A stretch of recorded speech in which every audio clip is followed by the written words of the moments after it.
ভাই, আপনি কি এই কাজটা আমার সাথে ঠিক করলেন? কি কাজ? আপনি আমারে বিদেশে পাঠানোর কথা কয়ে আমার কাছ থেকে কয় টাকা নিছেন? কয় টাকা নিছি তোমার কাছ থেকে? বড় জোর 5 লাখ টাকা নিছি। 5 লাখ? ভাই, আমি আপনারা 7 লাখ টাকা দিছি বিদেশ যাওয়ার জন্য।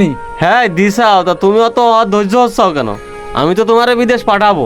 ভাই, আপনার কাছে আমি টাকা দিছি কতদিন হয়েছে? কতদিন হয়েছে? বড় জোর 2-3 মাস হয়েছে।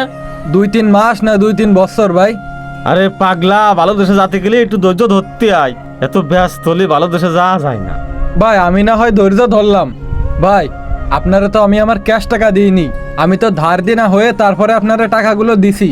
এখন যাদের কাছ থেকে টাকাগুলো আইনে আমি আপনারে দিছি, তারা তো ভাই আমারে ধৈর্য ধরতে দিচ্ছে না ভাই। তারা তো ভাই প্রত্যেকটা দিন আমার বাড়ির পরে আসতেছে টাকা নেওয়ার জন্যই। ভাই, এই টেনশনে ভাই আমি ঘুমোতেও পারতেছি না, খাতেও পারতেছি না ঠিক মতো। তা ভাই, আপনার একটা কথা বলি, আপনি যদি না পারেন আমারে বিদেশে পাঠাতি, আপনি আমার টাকাগুলো ফেরত দিয়ে দেন ভাই। তোমারে তো আমি আগেই বললাম, তোমার ধৈর্য থাকে তাহলে টাকা আমার কাছে দাও, আর ধৈর্য না থাকলে টাকা পয়সা দেওয়ার দরকার নেই। হ্যাঁ ভাই, বলিলেন ঠিক আছে, কিন্তু আপনি তো বলিলেন যে 1 বছরের ভিতরে তোমার পোল্যান্ডে পাঠাই দেবো, কিন্তু ভাই সেখানে তো 2 বছর অলরেডি পার হয়েই গেছে। ঠিক আছে তোমার কথা, আর একটা মাস আমার সময় দাও। একটা মাসের ভিতরে আমি তোমার বিদেশ পাঠাই দেবো। ভাই, এরকম কথা আপনি আর কত বলবেন? 6-6টা বার আপনি এরকম একই কথা বলেছেন আমারে।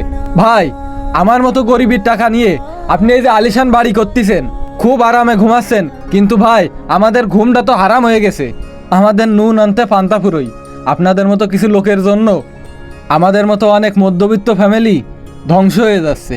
তোমার টাকা নিয়ে কি আমি খাইয়ে তুইছি? তুমি আর একটা কথা বললে, তোমাদের টাকা নিয়ে আমি আলিশান বাড়ি করেছি? তোমার টাকা নিয়ে আমি অফিসে দিছি। অফিসিয়ালরা যদি বিদেশ না পাঠায় তাহলে আমার কি করার আছে? তোমাদের থেকে আমি বেশি পিছারে।